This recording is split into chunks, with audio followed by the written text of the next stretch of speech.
নাও। আর বলেছিলাম যে বাবার জন্য একটা গেঞ্জি দেখছে, এই গেঞ্জিটা মামনি নিয়েছে বাবাকে গিফট করবে বলে। আর পাকুমের জন্য নিয়েছিলাম এই জামাটা, এই যে এই জামাটা।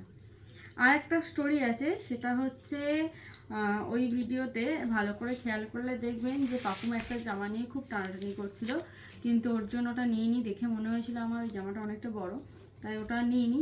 কিন্তু ভগবানের এমন পরিহাস, বা ও হয়তো মনে থেকে ওই জামাটা এতটাই চেয়েছিল যে ওই জামাটা ওর, আর চেয়েছিল ওর থেকে বড় কথা ওই জামাটা হয়তো ওর কপালে ছিল, তাই না কেনা সত্ত্বেও ওই জামাটা বাড়িতে চলে এসেছে। কীরকমভাবে দেখাই আগে জামাটা।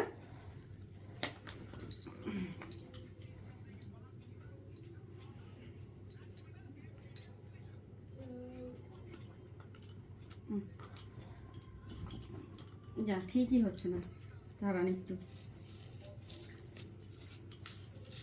এই যে এই জামাটা ভালো করে খেয়াল করুন, এই জামাটা কথা আপনাদের মনে আছে কিনা।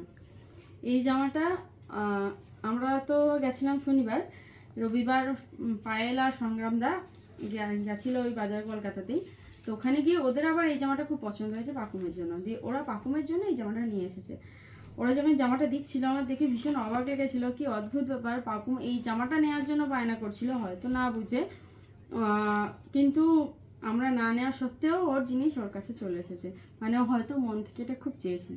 আর আরেকটা জিনিস খেয়াল করেছি, আমাদের পাকুম অরিজিনালি মনের প্রাণে মেয়ে, তার কারণ ও গোলাপি রঙটা খুব পছন্দ করে, যে কোনো গোলাপি জিনিসের প্রতি খুব তাড়াতাড়ি অ্যাট্রাক্ট হয়। তো এই কটা ছিল আমাদের কেনা জিনিসপত্র।